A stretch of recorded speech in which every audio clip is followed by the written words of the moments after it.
And in between these 10 years, there have been some things. The FASB came out with a disclosure of derivatives, which I don't think helped very much or hurt very much life. However, what really main thing happened is that because Sarbanes-Oxley was structured in a way that there was a tremendous burden of reporting to registered companies, et cetera, generic companies, but there was this big hole. The private equities and hedge funds didn't have to do very much reporting. Turns out that a lot of money. There are about $1 trillion something money, like 1.2 trillion money today in hedge funds. Actually, they have shrank substantially. But the amounts of money are unbelievable that have kind of been flown into this big gap left deliberately by legislators. And of course, that's kind of, later on we're going to talk about how that affects life. And the other thing that has happened, emerged large number of SPE-like institutions, they call qualified SPEs, and et cetera, that were also out of the scope of examination of the audit. In general, basically nothing changed in this 10 years. The end of the Clinton administration and the Bush administration really had no great taste for regulation. And what happened is that even with the big holes obtained or observed in long-term capital management, they were not really plugged. The couple of problems that we see in the measurement. First is that we don't really know when a business organization starts or it finishes. That's the boundary problem. The second thing is, it's very difficult to understand when a whole web of hedge instruments work together, what is the exposure?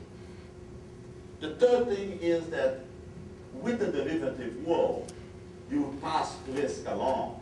And it's very difficult to understand where the risk really lies. And the third thing, in, for example, Société Générale story, in the Société Générale story, they were really reputed as having one of the best control systems in France. And that whole control system seems to have failed, and turns out that they had maybe 70, 80 warnings, including from the central regulating authorities, and they deliberately didn't heed them.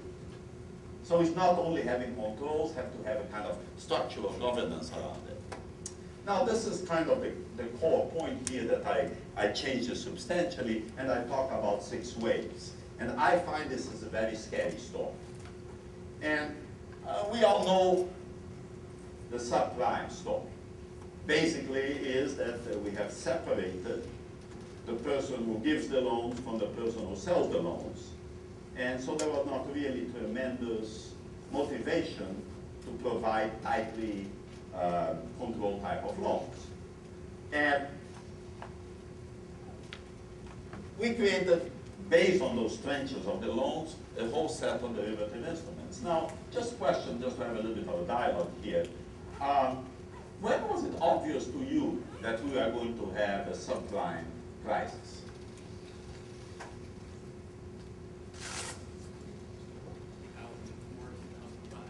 A little louder. 2004, 2005. And you know, you started seeing in the press that we were going to have this mortgage type of crisis, and you know, the numbers were inching up. And you know, most people that granted mortgages were seeing this.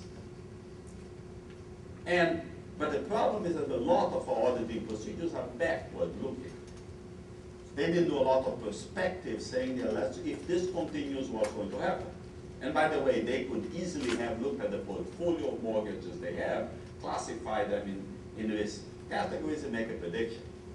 And of course, then, with that kind of documentation and calculation, kind of a forward-looking audit, they could kind of think about the next part of it, which is, you know, I have all these kind of aggregate instruments, derivative instruments, and if these fail, what's going to happen with the lower tranches of the other ones? That was pretty predictable. But did anyone predict? Did you see any action? Meaning, I think your statement of 2004 2004, 2005, was very legitimate. It was about that time. Now, what was a little bit of surprising after that, for me particularly, is I kind of come up with 6 waves. And first one, basically, the subprime story. The second one, kind of the immediate derivative instruments. The one I was surprised, and we knew that the hedge funds and the private equity funds were somewhat leveraged. They're not as terribly leveraged as investment banks. They were somewhat leveraged, and no one knows very much about them because they are basically very secretive. And it's part of the business. But I always expected them to be the third wave of catastrophe.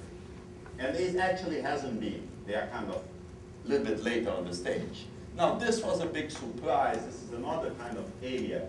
You know, we have heard about swaps. We have been talking about swaps for a long time. I think most people didn't realize, and including auditors didn't realize, how big the problem is. Meaning there are kind of different estimates, but people are talking on the range between 55 trillion to 70 trillion face value of outstanding swaps. And if you normalize that by gross national product of the United States is 15 trillion, and the total value of the stock markets in the US in the good years was about 20 trillion, and the total value of mortgages outstanding in the US was 20 trillion, you know, that's a pretty big number. While you have to take the grain of salt because the full value of the bonds that being swapped. The other interesting thing on that particular market, and I learned a lot about this recently and trying to understand what's happening there. The other interesting thing is that in the old days, a swap was a pretty clear type of instrument. Is you hold a bond, I'm an insurance company, you pay a little percentage of the face value of the bond to insure the company. Recently, a lot of the swaps just became bets. And you say, I think GM is going to fail, so I'm going to basically buy a swap on an insurance on the bond. If they fail, I go in the market, try to buy the failed bond, and then I get the full value from the insurance. So it became a total speculative thing, and the worst thing is that there is absolutely no controls on this thing.